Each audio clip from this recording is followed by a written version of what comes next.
Welcome, good evening. Welcome to DraxBytes. I'm your host, Drax. In the DraxBytes series, we're going to take all of the content we've been talking about and break it down into nugget-sized pieces. Over the time we've been doing our seminars, people have said, man, it's just too much information. My head's going to explode. So John and I talked about it, and we decided to create snack-size pieces of content. Ergo, DraxBytes. So tonight, we're going to start off with our first segment. It's called The Price is Right. So now, if you've ever seen the game show, The Price is Right, it's based on the concept of the host brings out some item on stage to which four contestants bid on that item, trying to guess its price without going over. The person closest to the actual price wins and comes up on stage and is, a further contestant in The Price is Right. What has that got to do with you and your business? Well, if you think about it, most event professionals in the DJ and the photo booth arena tend to view their business like The Price is Right.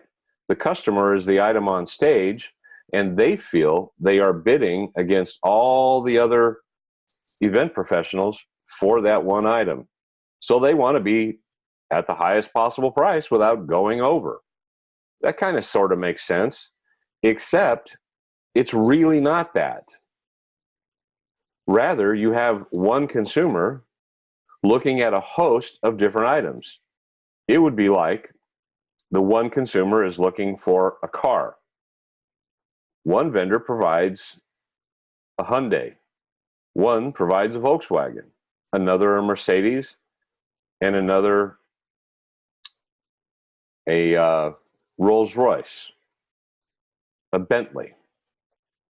The question has to come about, is the customer wrong because they don't want the Bentley? Is the customer wrong because they want the Hyundai? Those are thoughts you got to think about. Rather than always worrying about being undercut by someone else, perhaps the right avenue is to start to consider marketing and seeking people that want what you sell, instead of trying to sell what you have to everybody, and then complaining because some consumer chose differently. You have to accept the fact you're never going to change everyone's mind or philosophies about how they purchase. One thing we can know is true. In the absence of value, everyone shops on price. A lot of event professionals go, how come the first thing out of their mouth is, how much do you charge? I would say it's because it's exactly what you do. When you're looking to buy something you're unfamiliar with, you kind of get an idea, and the first thing you ask is, well, how much is it? So this is not uncommon human behavior.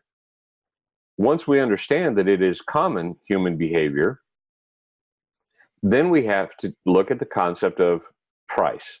Everybody shops on price in the absence of value. What that means is we now have to create a unique selling proposition, a value differentiation to what you offer that defines and defends why your price or service is so much higher.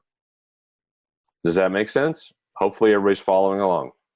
So what you want to look at in that is take a fair objectified look at your price. A lot of people will tell you to just raise your price, raise your price, raise your price.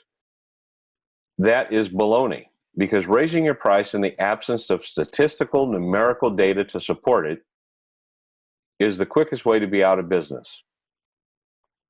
Now, that doesn't mean you shouldn't take admonishment and encouragement from friends and colleagues that know you and know your business, but rather it means don't jump on every bandwagon without statistical information.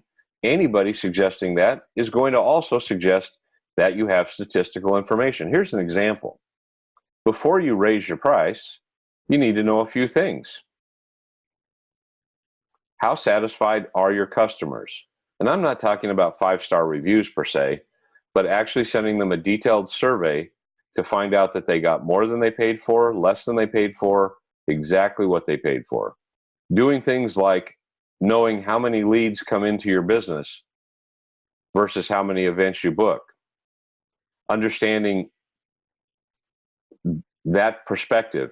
For example, I've said it numerous times, if you maintain a full calendar and you're booking 80, 90% of everybody that calls you, your price is too low. It just is. Standard business statistical modeling will tell you it's too low. You're not rejecting anybody. Think about it. Mercedes-Benz has a price point for its vehicles. It doesn't worry about BMW, Honda, Accords, Kia. It also doesn't work or worry about Bentley or Rolls-Royce. So what you have is an understanding of your brand position. Your brand position ultimately determines your price. And it determines your price because your brand position determines the level of celebrity or popularity you have within a market space, which is a direct reflection of demand. The more in demand you are, the more you're popular, the more you're a celebrity, be it a celebrity photo booth or a celebrity entertainer.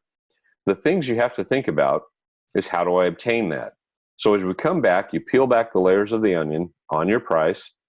One, it should be, am I working 42 events a year, or as many events as I have decided to work in my business plan at the price point that I need to make the business plan solvent, which means all my costs are covered, I make the income I desire, and going forward.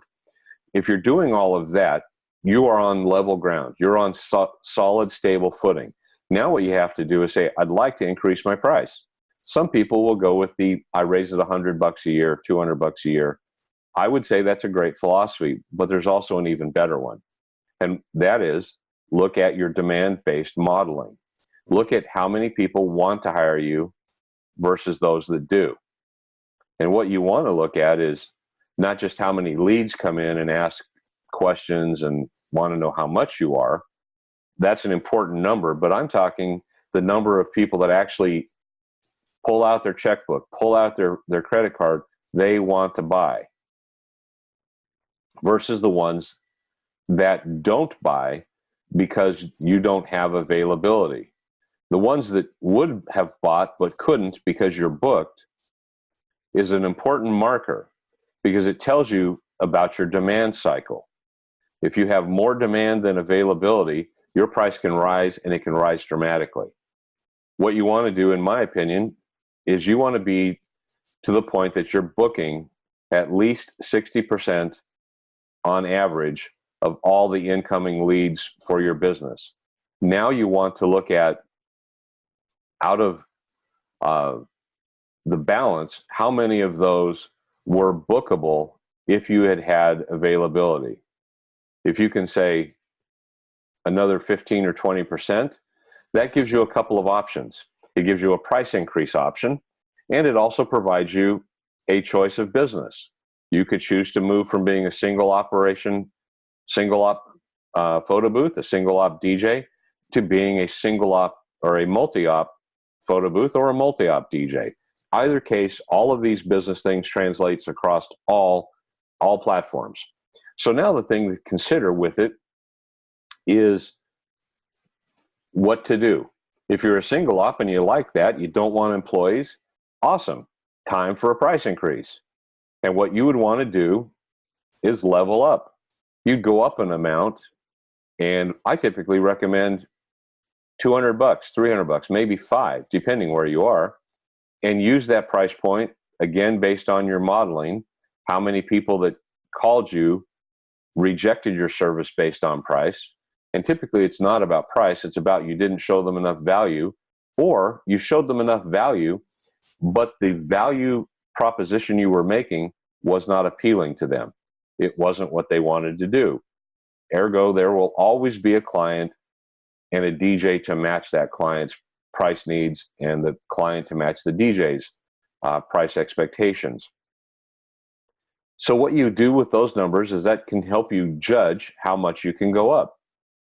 Typically what I have always suggested and what I used is if I was going to make a dramatic move of, say, $500, anybody calling me for 10, 12, 14 months into the future, they got quoted the higher price. If they booked, great. Then I would continue to hold that price. If there was pushback and resistance, I might lower it to 400 or to 3 until we were once again booking consistently.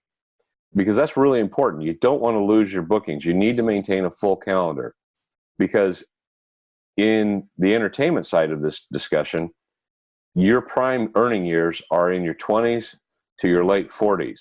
After that, the demand, particularly in weddings, will decline. And it's just a fact, it will. So you want to prepare for it. You want to earn as much money as you can during those periods.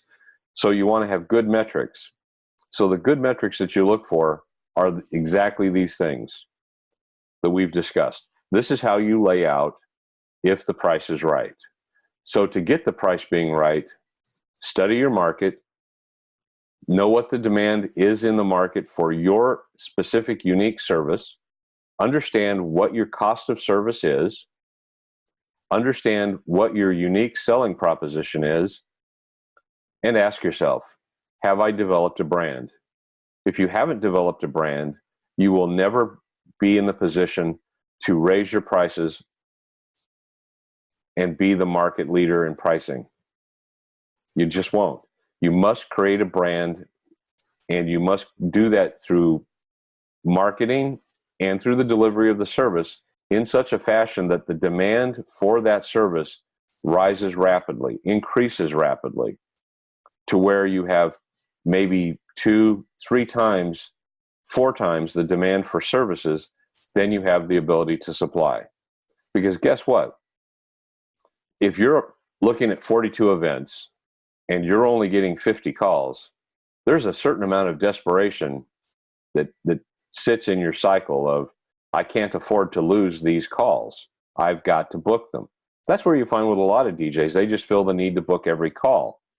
Rather, if you're monitoring your business and you're seeing that you're getting 5 times the amount of calls as you have date availability, you can feel comfortable that you can raise your price because you've got another couple swings at the bat if you needed to lower the price to still book that date at your prior price. So this is a bit about how you determine if the price is right. So be sure to put your comments in below. You can reach me at office@adja.org or at the ADJA for ADJA on Facebook. Look forward to speaking with you. Leave your comments, and we'll see you next week at 8 p.m. Eastern Time. I'm Drax, and we look forward to being with you again. See you next week.